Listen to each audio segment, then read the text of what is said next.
할렐루야. 주일 예배를 함께 하시는 모든 성도님들을 주님의 사랑으로 축복하고 환영합니다. 잘 오셨습니다. 많이 바뀌었습니까? 예, 성탄절을 맞아서 또 성탄의 기쁨이 있는 이 12월을 기념하기 위해서 현수막을 했어요. 여러분, 우리보다 더 성탄을 빠르게 잘 준비하는 팀들이 있습니다. 백화점과 쇼핑몰, 깜짝 놀라요. 가보면 그분들이 그렇게 성탄을 기뻐하는 줄 몰랐어요. 여러분 꼭 성탄을 기념하십시오. 12월 달에는 더욱더 주님의 오심을 기뻐하시고 일부러 캐롤도 집에 틀어놓으시고 찬양도 더 부르시면서 주님의 오심, 주님의 그 탄생을 기념하는 그 은혜를 풍성히 누리시기를 주님의 이름으로 축복합니다. 여러분, 오늘은 원수를 사랑하라 라는 말씀을 함께 전하려고 하는데요, 드디어 나왔습니다. 성경에서 가장 유명하지만 가장 지켜지지 않는 말씀, 바로 원수를 사랑하라는 말씀이죠. 여러분, 원수를 사랑하시기 축복합니다. 아멘이 벌써 적잖아요. 다 아시는 거예요. 이게 쉬워요, 어려워요? 어려워요. 어려워요, 불가능해요? 불가능해요. 이 불가능한 말씀을 제가 전하기 위해서 한 주간 제 마음이 너무 어려운 거예요. 왜냐하면 이 말씀이 저에게도 어려운 말씀이잖아요. 그리고 제 마음속에는 이 원수를 사랑하는 말씀이 이게 자칫하면 뜬구름 잡는 얘기가 됩니다. 이해되시죠? 그냥 저 멀리 하늘에 떠있는 구름처럼 이번 주 내내 나왔던 그런 눈처럼 정말 그냥 지나가는 거예요. 그러려니 하고 포기하고 또 내 힘으로는 안 되니까 그냥 그러려니 하면서 어느 정도 적당히 타협하면서 그 정도로 넘어가는 말씀이 될 수 있어요. 그렇기 때문에 제가 경각심을 가지고 또 기도하고 제 마음속에도 또 불편함이 생기지 않도록 계속적으로 기도하면서 준비한 말씀이에요. 할렐루야. 오늘 이 말씀을 통해서 우리가 원수를 사랑하라고 하신 이 예수님의 말씀이 저 멀리 산 너머에 있는 그 무엇이 아니라 저 구름 위에 하늘 위에 있는 구름이 아니라 오직 우리를 향하신 주님의 뜻과 계획인 줄 믿습니다. 여러분, 이 말씀을 조금 더 잘 이해하기 위해서요, 욥기의 구조를 한번 살펴볼 필요가 있습니다. 그러면 말씀을 이해가 잘 돼요. 적용은 어려워요. 여전히 착각하지 마세요. 적용은 어려운 거고 이해가 조금 더 잘 되는 그런 편의성이 있어서 욥기를 한번 살펴볼 텐데요, 1장 8절에서 12절까지 말씀입니다. 여호와께서 사탄에게 이르시되 내가 내 종 욥을 주의하여 보았느냐? 그와 같이 온전하고 정직하며 하나님을 경외하며 악에서 떠난 자는 세상에 없느니라 라고 말씀하세요. 즉 하나님께서 욥을 향하여서 굉장히 대단한 칭찬을 하시는 거죠. 욥은 진짜 대단한, 정말 내가 그를 사랑하는데 그는 정말 대단한 친구야. 정말 정직하고 하나님을 경외하며 악을 떠난 자야 라고 칭찬하십니다. 그러자 사탄이 뭐라고 이야기합니까? 사탄이 여호와께 대답하여 이르되 욥이 어찌 까닭없이 하나님을 경외하리까 라 그래요. 까닭없이 경외할 수 있겠습니까? 라는 것은 무엇입니까? 분명한 이유가 있다는 거죠. 무엇인가 조건이 있으니까, 이유가 있으니까 욥이 하나님을 사랑하고 경외하지 그냥 하는 경우는 없습니다 라고 이야기하면서 10절 말씀에서 그 조건을 이야기합니다. 우리 함께 읽어볼까요? 시작. 주께서 그와 그의 집과 그의 모든 소유물을 울타리로 두르심 때문이 아니니까 주께서 그의 손으로 하는 바를 복되게 하사 그의 소유물이 땅에 넘치게 하셨음이니이다. 아멘. 무슨 말입니까? 하나님께서 그를 둘러시는 그 울타리가 눈에 보일 만큼 강력하게 그를 지켜주시고 그가 하시는 모든 일에 복을 주시니까 그의 풍족함과 마음의 소원이 성취되고 그가 하는 모든 일이 복되니 어떻게 돼요? 물질이, 소유물이 땅에 넘치도록 흐른대요. 그러니까 욥이 하나님을 사랑하는 것입니다 라고 반문하는 것이죠. 조건을 다는 겁니다. 사랑하는 여러분, 만약 11절과 같은 은혜가 우리에게 임한다면 하나님을 떠날 자가 있습니까? 없습니까? 없죠. 하나님의 보호하심의 울타리가 우리를 다 지킵니다. 우리 자녀를 돌보고 우리의 모든 일을 돌봐요. 내가 잠든 사이에도, 내가 신경 쓰지 못하는 사이에도 하나님 우리를 지키고 보호하세요. 그리고 우리가 하고자 하는 모든 일들에 다 잘 되는 거예요. 단순히 돈을 잘 버는 게 아니라 마음의 소원, 하고자 하는 모든 소원들 다 이루어지고 명예와 명성을 얻고 하는 모든 일들과 건강을 지키고 다 잘 되는 거예요. 그러면 과연 하나님을 떠날 자가 누가 있겠습니까? 지금 사탄은 그 얘기를 하는 거예요. 욥이 그렇게 축복을 받으니 하나님을 경외하는 것이 아니겠습니까? 즉 욥의 그 믿음의 조건이 뭐예요? 이 세상에서의 축복이라는 것이죠. 이 세상의 풍요와 축복이 욥을 충만하게 채웠으니까 하나님을 사랑하는 것이다, 하나님을 경외하는 것이다 라고 이야기해요. 그리고 12절에서 이렇게 고백합니다. 여호와께서 사탄에게 이르시되 내가 그의 소유물을 다 내 손에 맡기노라. 다만 그의 몸에는 내 손을 대지 말지니라. 사탄이 곧 여호와 앞에서 물러가니라 라고 그래요. 아니 11절에서 먼저죠. 이제 주의 손을 펴서 그의 모든 소유물을 치소서. 그리하시면 틀림없이 주를 향하여 욕하지 않겠나이까 라고 하죠. 사탄은 11절에서 하나님에게 그의 모든 소유물을 다 치시면, 그가 받은 축복이 다 없어지면 분명히 그는 하나님을 욕할 것이다 라고 이야기합니다. 그래서 하나님께서는 12절에서 뭐라고 하세요? 다 없애봐라. 욥은 그런 자가 아니다 라고 말씀하시죠. 그래서 우리가 알고 있는 욥의 고난이 시작되는 것입니다. 그의 모든 어려움이 다, 그의 모든 축복이 사라지고 어려움이 닥쳤을 때 과연 욥이 여전히 하나님을 찬양하며 하나님을 경외할 것인지, 아니면 사탄의 말처럼 하나님을 욕하고 하나님을 떠날 것인지 한번 보자라는 그 관점이 생긴 것이죠. 여러분, 오늘 욥을 바라보는 사탄과 하나님의 그 조건과 관점을 보셔야 돼요. 사탄은 뭐라고 하죠? 욥이 하나님의 축복을 받았기 때문에 하나님을 온전히 믿는 것이다 라고 이야기해요. 그리고 하나님은 뭐라고 하시죠? 그런 것은 조건이 될 수 없다. 욥은 온전한 믿음으로 나를 사랑하고 경외하는 자이다 라고 칭찬하시죠. 그리고 오늘 이 원수를 사랑하라는 말씀도 마찬가지고요. 우리의 마음의 내면에 있는 기준을 살펴봐야 합니다. 사랑하는 여러분, 오늘 우리는 왜 하나님을 경외하며 예배하고 있습니까? 사탄의 조건처럼 하나님이 나에게 복 주셨기 때문에, 하나님이 나를 도우시기 때문에, 내가 하나님을 의지할 만한 분이기 때문에 하나님을 사랑하고 경외하며 예배하는 것입니까?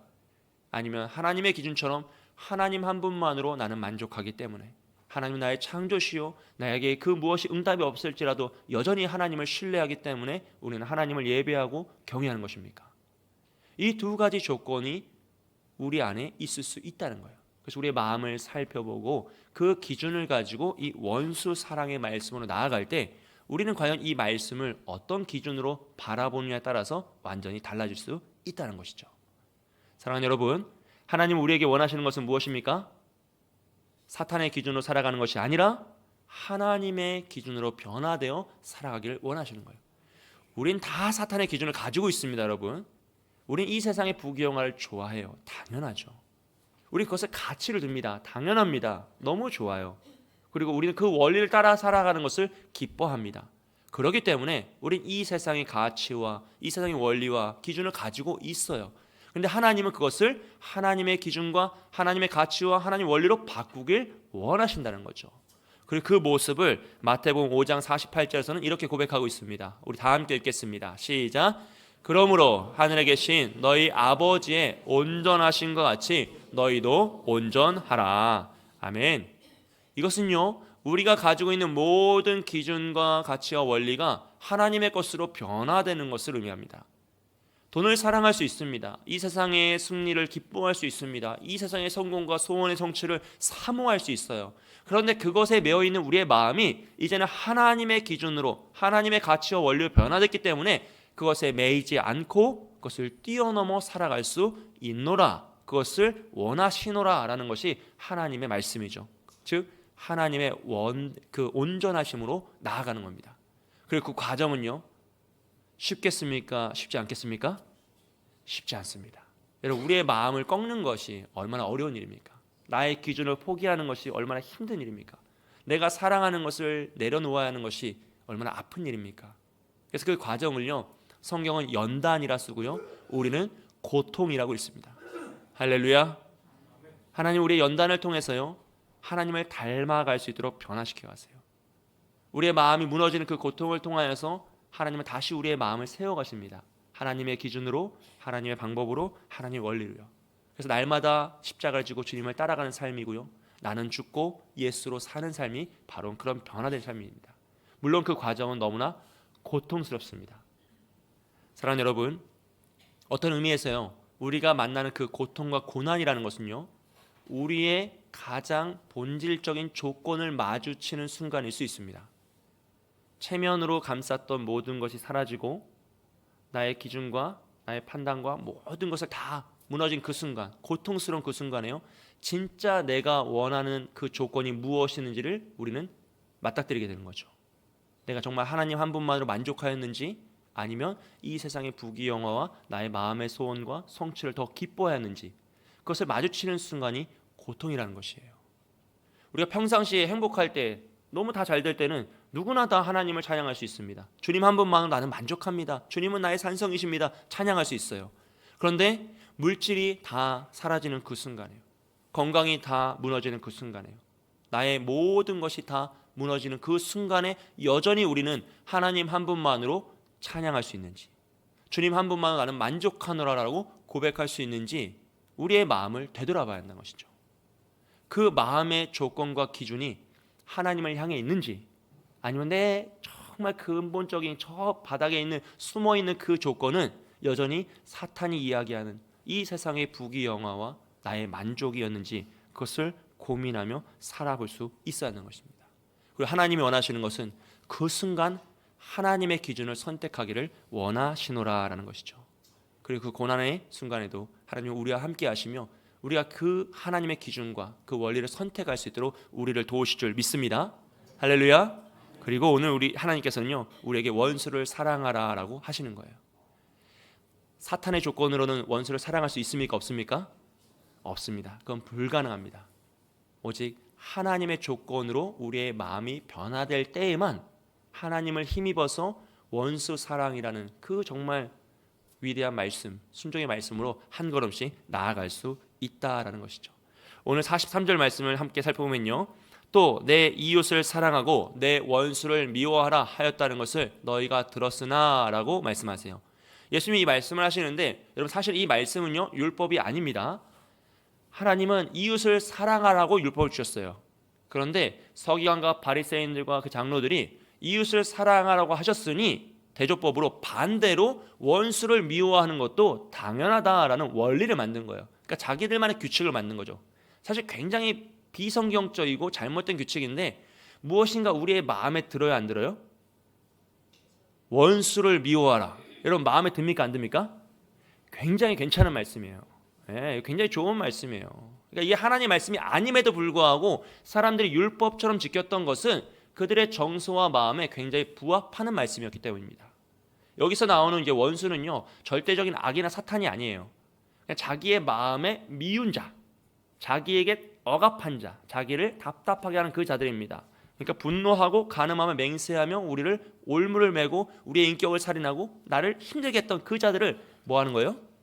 힘써 미워하는 거예요. 여러분 힘써 미워하시길 축복합니다. 마음이 좋아요, 안 좋아요? 안 좋으세요? 설마 그럴 리가 없는데. 여러분 원수로 힘써 미워하십시오. 좋아요, 안 좋아요? 좋잖아요. 대적하는 거잖아요. 여기서 설교를 마치고 집에 돌아가면 야 이번 주 그래도 할만하다, 야 괜찮은데, 그러면서 마음껏 미워할 수 있잖아요. 근데 그들이 미워했던 원수는 누구냐면요, 로마 사람들이에요. 왜냐하면 로마가 이스라엘을 압제했기 때문입니다. 여러분 우리가 로마가 이스라엘을 지배했다라고 그냥 넘어가니까 사실 모르는 거지만, 그 당시에는요, 로마 사람들은 유대인들을 함부로 죽일 수 있었어요. 뭐 빼앗고 때리고 그럴 수준이 아니라 죽일 수 있었어요. 생사여탈권이 있었어요. 얼마나 무서운 일입니까? 그런 압제자들이 늘 우리 눈앞에 왔다 갔다 하니까 이스라엘 백성들은요 힘든 거죠. 그래서 그들을 마음속으로 힘써 미워했습니다. 그리고 혹여나 기회가 된다면 반란을 일으키려고 군사를 예비하고 힘을 비축하고 있었어요. 또 율법을 떠난 자들이죠. 세리와 사마리아 사람들, 창기와 같은 자들입니다. 하나님 율법을 떠나서 완전히 변절자가 되거나 악한 일을 하는 자들, 그러니까 그들을 미워하는 것은 너무나 율법에 부합하는 행동이었어요. 그러니까 그들은 힘써 미워했습니다. 그리고 미워하면 미워할수록 말씀에 순종하는 거니까 더 잘했다고 칭찬을 받아요. 근데 예수님이 오셔서 세리와 창기들과 함께 하시면서 식사하시고 교제하시니까 너무 어이가 없는 거죠. 답답한 거죠. 이해할 수가 없는 거였어요. 내 이웃을 사랑하고 내 원수를 미워하라 라는 말씀은요, 사실 굉장히 인간적이에요.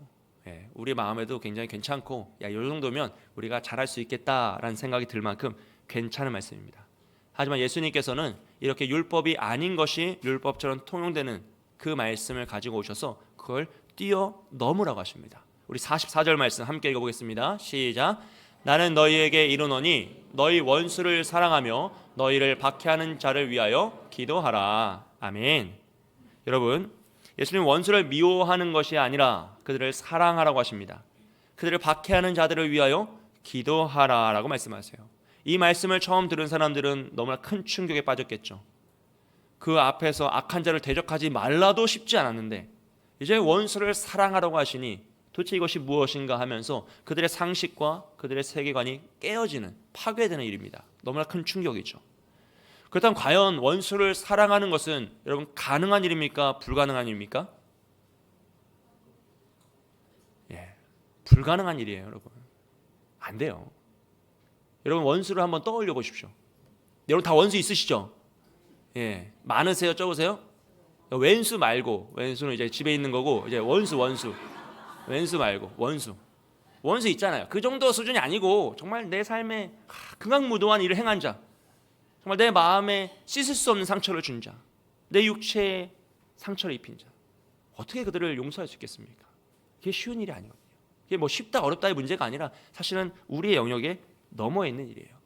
우리나라는 사실 더 그런 로마의 압제에 대해서 이해하기가 쉽습니다. 왜냐하면 우리는 일제치하의 어려움을 겪었던 민족이니까요. 심지어 우리가 다 당하지 않았음에도 불구하고 그런 것들이 전승되었을 때 우리의 마음속에는 불편함이 있어요. 그런데 심지어 그 일제치하의 고통을 당했던 분들의 후손들이라면, 독립운동의 후손들이라면 그분들에게 우리가 이제 시간이 지났으니, 많이 세월이 흘렀으니 일본을 사랑하고 그들을 위해서 기도해야 됩니다라고 말하는 것이 좋은 말이고 합당한 말이지만 얼마나 무지한 말이 되겠어요. 함부로 말하는 것이 얼마나, 감히 어떻게 그런 말을 할 수 있겠냐는 것입니다. 여러분, 그런데 지금 예수님은요, 우리에게 이 원수를 사랑하라는 말씀이 추상적인 이론이나 저 멀리 있는 둥그런 같은 얘기를 하시는 게 아니에요. 이것은 실천 항목에 있습니다. 지금 구조를 잘 보세요. 마태복음 5장 마지막에 지금 이 원수 사랑이 들어와 있잖아요. 즉 율법을 재해석하시는 내용 중에 원수 사랑이 있는 거예요. 즉 우리가 이 율법을 재해석하면 우리의 삶으로 실천을 해야 한다고 말씀드렸죠. 즉 원수 사랑은 그렇구나, 사랑해야 되는구나, 끝나는 게 아니라 실제로 원수를 사랑해내야 된다는 거예요. 박해하는 자를 위해 기도해야 되는 겁니다. 이것은 실천 항목이에요. 무엇인가를 이해하고 깊이 깨닫고 거기서 마침표를 찍는 것이 아니라 내 삶으로, 내 생활로 그것을 실천해낼 때에만 완성이 된다라는 것이죠. 왜냐하면요, 우리가 이 원수 사랑을 이해하지 못하는데 예수님은 우리가 이해할 수 있도록 그 원수 사랑을 실천해 주셨기 때문이에요. 우리가 아직 원수 되었을 때 주님이 십자가에 달려 죽으심으로 우리를 구원해 주셨습니다. 우린 다 죄인이고 원수일 때 하나님 그 원수를 사랑하는 모범을 보이심으로 예수님이 그것을 행할 수 있다는 것을 가르쳐 주셨고 그 길을 보여주신 거죠. 우리 모습을 보겠습니다. 로마서 5장 10절 말씀입니다. 우리 다 함께 읽겠습니다. 시작. 곧 우리가 원수 되었을 때 그의 아들의 죽으심으로 말미암아 하나님과 화목하게 되셨은즉 화목하게 된 자로서는 더욱 그의 살아나심으로 말미암아 구원을 받을 것이니라. 아멘. 그렇게 하나님의 사랑으로 구원을 받은 우리에게는요 또 책임이 주어집니다. 그것이 12장 20절과 21절 말씀입니다. 우리 함께 읽습니다. 시작. 내 원수가 줄이거든 먹이고 목마르거든 마시게 하라.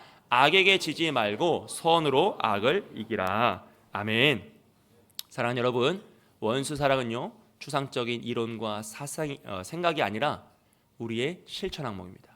그래서 원수가 줄이면 먹이고 목마르면 마시게 하고 그가 구렁에 빠졌으면 건져 주어야 되고 그가 아픔을 당했으면 싸매어 줘야 합니다. 그 과정이 우리에게 굉장히 고통스럽습니다. 그 과정이 굉장히 자존심이 상합니다. 당연히 아프고 어렵습니다. 하지만 예수님이 우리를 위해 십자가에 달려 죽으셨던 것처럼 원수를 사랑하기 위해 자신을 희생시키셨던 것처럼 우리가 원수를 사랑함으로써 나아가지 않으면 어떻게 됩니까? 하나님의 아들로 하나님의 딸로 자녀로 세움받을 수 없다는 것이에요. 정말 두렵고 떨리는 말씀이죠. 우리 45절 말씀 함께 보겠습니다. 시작. 이같이 한즉 하늘에 계신 너희 아버지의 아들이 되리니 이는 하나님이 그 해를 악인과 선인에게 비추시며 비를 의로운 자와 불의한 자에게 내려주심이라. 아멘. 여러분 이같이 한즉이죠. 이같이 한즉 우리가 원수를 사랑하면, 우리가 그에게 용서하고 그에게 먹을 것을 주고 그를 입히고 마시게 하기 위해서 내 아픔과 내 상처를 뛰어넘으면, 내 자존심 상함과 굴욕과 수치와 치욕을 감정을 감내해내면 비로소 우리가 하나님의 자녀가 된다는 것입니다. 참 두려운 말씀입니다. 반대로 생각해 보십시오. 우리가 원수를 사랑하지 않으면, 내 마음 때문에, 내 자존심 때문에, 나의 감정 때문에 그 자리를 도망쳐 나오면, 내가 가진 진짜 조건이 더 좋아서 그것을 선택하면 우리는 하나님의 자녀가 될 수 없다는 것이에요. 오직 우리가 예수님의 모범을 따라서 원수를 사랑할 때, 그 모든 굴욕과 슬픔과 아픔을 감내해낼 때에만 우리는 하나님의 자녀라 상을, 칭찬을 받을 수 있다는 것이죠. 하나님은 악인과 선인을 함께 돌보십니다. 그들에게 비와 해를 주시며 그들을 사랑으로 돌보시죠.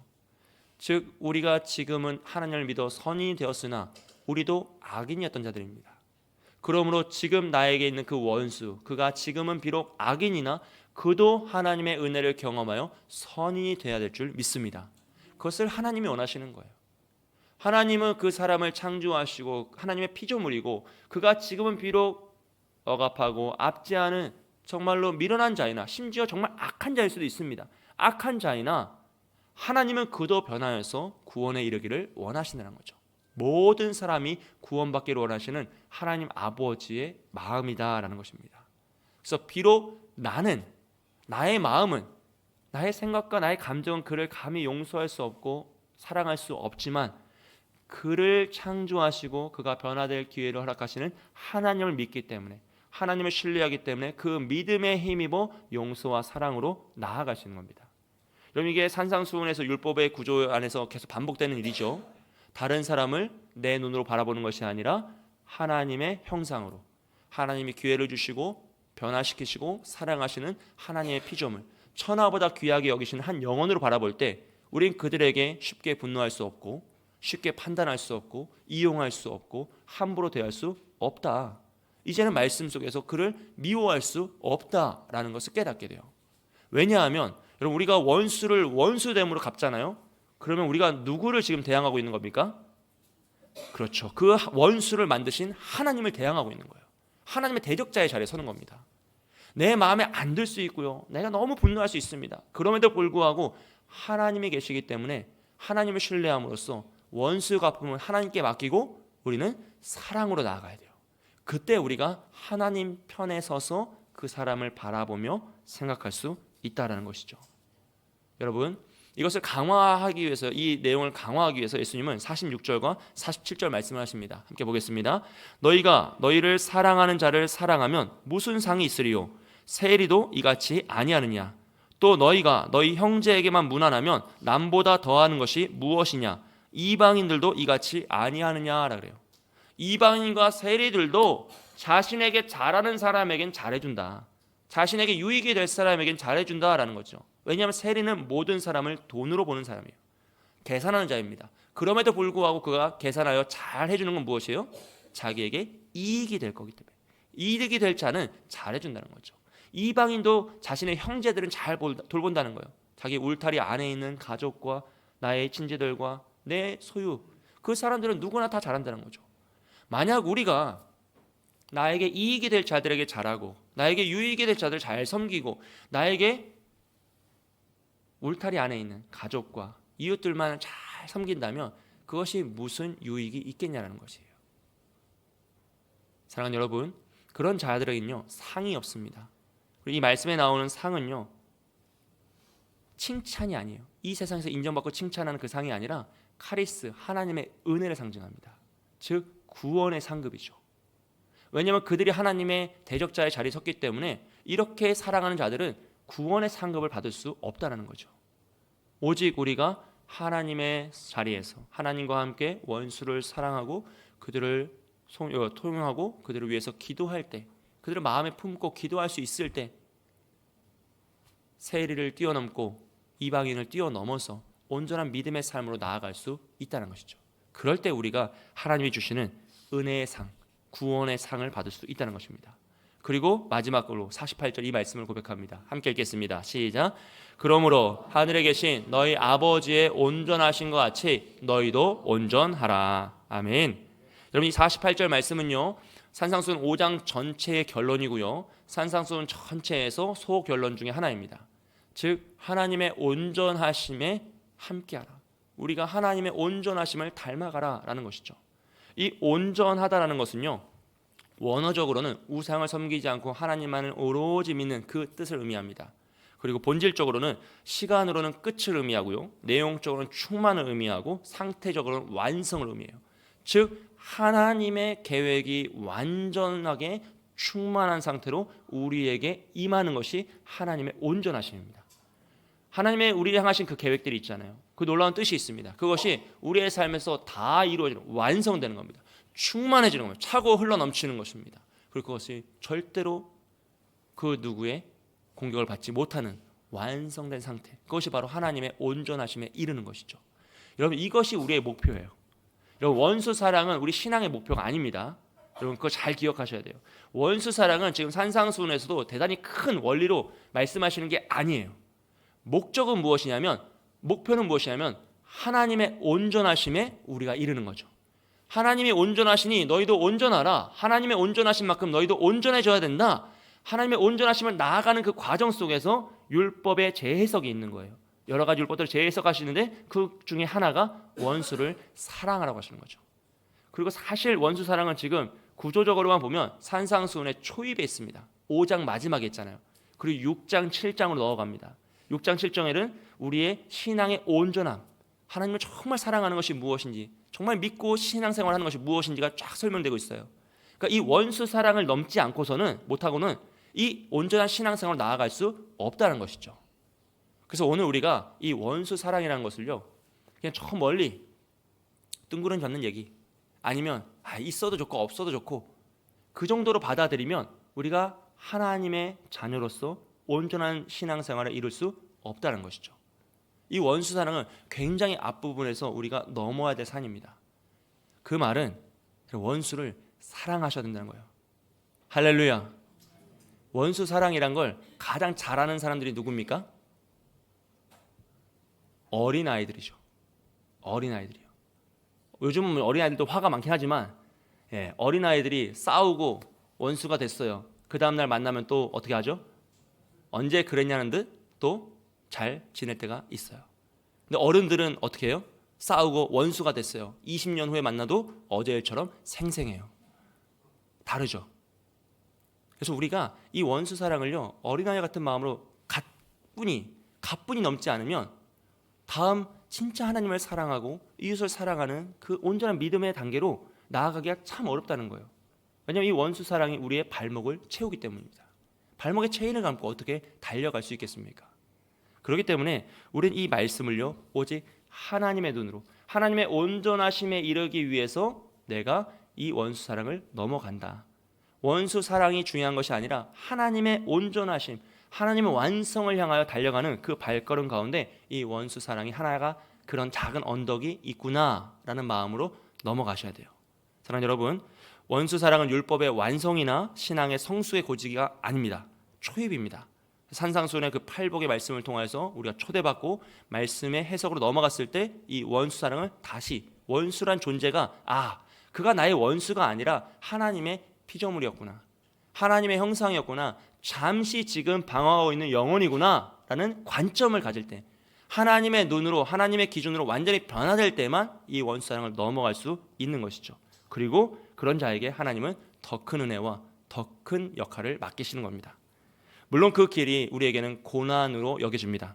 하지만 그 과정 역시 하나님이 우리를 원수 앞에 내던져 놓으시는 것이 아니라 하나님이 함께 하시고, 하나님이 은혜 주시고, 하나님이 동행하시기에, 우리의 손을 붙잡고 그 언덕을, 원수라는 언덕을 한 걸음 한 걸음 나아가시기에 우리는 하나님과 함께 그 일을 이룰 줄 믿습니다. 할렐루야. 여기까지가 이제 이론편이고요, 이제 실전입니다. 그럼에도 불구하고 원수 사랑은 힘든 일입니까? 안 힘든 일입니까? 힘든 일입니다. 힘든 일입니까? 불가능한 일입니까? 불가능한 일입니다. 안 됩니다. 여러분 그러신 적 있죠? 갑자기 막 은혜를 받았을 때 하나님이 그래 원수를 사랑할 수 있는 내가 이 원수 사랑 한번 해보리라 힘을 떨쳐본 적 있으십니까 없으십니까? 있잖아요. 그래서 뭐 하죠?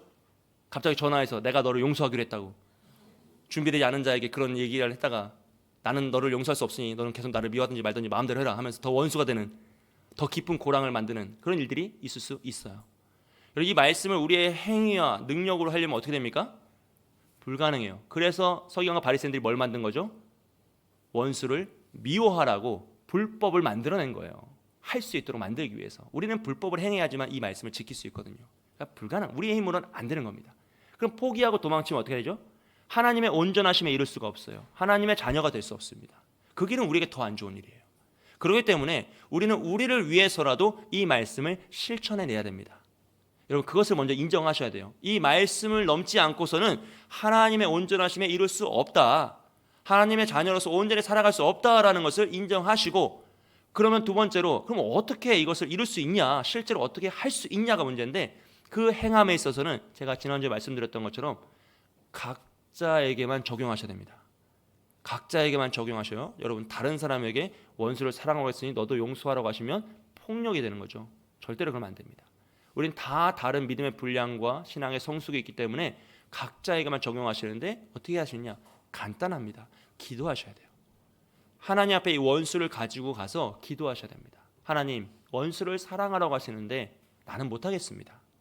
이 원수를 어찌합니까? 라고 하면서 하나님께 기도하는 거죠. 그리고 하나님이 마음을 주시면 그 마음을 주시는 만큼만 하십시오.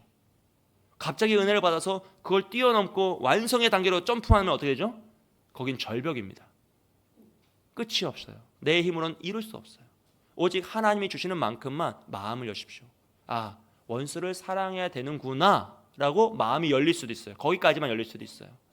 또 원수를 위해서 한 번쯤은 내가 기도해 볼 수 있겠구나. 그도 사람이니 잘 살 수 있도록 주님 지켜달라고. 그 정도요. 혹여나 마주치면 예전에는 뒤돌아서 가거나 모른 척 했는데 이제는 그냥 간단하게 눈인사 정도는 할 수 있겠구나. 혹시나 말할 수 있는 기회가 된다면 대화를 할 수 있겠구나. 또 하나님이 큰 은혜를 주시면 내가 그 사람을 용서하노라 라고 한마디 할 수 있겠구나. 위하여 기도할 수 있겠구나. 원수를 생각만 하는 것도 너무 싫어서 생각도 하지 않고 떠올리지 않았는데 이제 기도하였더니 하나님이 떠올리게 하신다면 여러분 포기하지 마시고 떠올리십시오. 그 떠올린 후에 하나님이 더 마음을 주신다면 기도해 보시고 그 사람의 존재를 인정해 주시고 그가 변화될 수 있도록 한 번 더 소원을 하는 겁니다. 우리가 하나님 앞에서. 여러분 구원의 유일한 방법은요 원수 사랑이에요. 왜냐하면 우리가 그 원수 사랑의 방법을 통해 구원받았거든요. 그리고 우리의 원수들도 오직 원수 사랑의 방법을 통해서만 구원에 이를 수 있습니다. 예수님이 원수를 사랑하심으로 우리를 구원하셨어요. 마찬가지로 우리의 원수들도 하나님께서 그들을 사랑하심으로 구원에 이르기를 원하신다는 거죠. 만약 우리가 원수를 사랑하면요 하나님의 구원의 통로가 되는 것이죠. 하나님의 역사의 도구가 되는 것입니다. 그렇기 때문에 우리는 우리를 위해서가 아니라 원수를 사랑함으로써 하나님의 뜻을 이루기 위하여 하나님의 온전하심에 내가 도달하기 위하여 함께 나아가는 것입니다.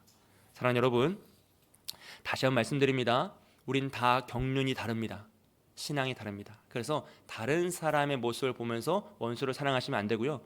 나의 하나님에게 물어보셔야 돼요. 기도를 하셔야 됩니다. 오로지 기도입니다. 하나님 앞에 나의 원수를 끌고 가서 기도하십시오. 그럼 하나님이 내 눈물을 터뜨리실 때도 있고 내 마음을 찢으실 때도 있고 내 마음을 무너뜨려 버릴 수도 있습니다. 왜요? 하나님의 기준으로 다시 세우기 위hen 무너짐이 먼저 돼야 됩니다. 그래서 하나님께서 우리를 회복시키시고 그 원수를 향한 마음을 주시면 어떻게 하죠? 사랑으로 나아가서 한 걸음 나아가십시오. 포기하지 마시고 도망치지 마시고 내 힘으로 하려고 애쓰지 마시고 오직 하나님 앞에서 기도하시면서 한 걸음 한 걸음 나아가실 때 우리를 통해 그 원수 사랑이 실현되고 구원의 역사가 일어날 줄 믿습니다. 사랑하는 여러분, 이 말씀을 포기하지 마시고요. 저 멀리 숨겨두지 마십시오. 여러분의 원수들 어디에 있습니까? 우리의 생각의 무덤 속에 있죠. 이미 살아있으나 죽은 자들입니다. 다시 살리시기를 소원합니다. 다시 회복시키시길 소원해요. 다시 떠올리시고 너무너무 힘든 과정이죠. 하지만 포기하지 마시고 하나님 앞에서 기도하심으로써 그 생명을 살아나게 하고 그 영혼을 회복시키시는 저와 여러분이 되시길 주님의 이름으로 축복드립니다. 함께 기도하기 원하는데요. 여러분 숙제를 드립니다. 원수를 사랑하십시오. 각자의 분량만큼입니다. 각자 기도하시는 만큼입니다. 그래서 기도하지 않으면 원수를 사랑할 수 없습니다.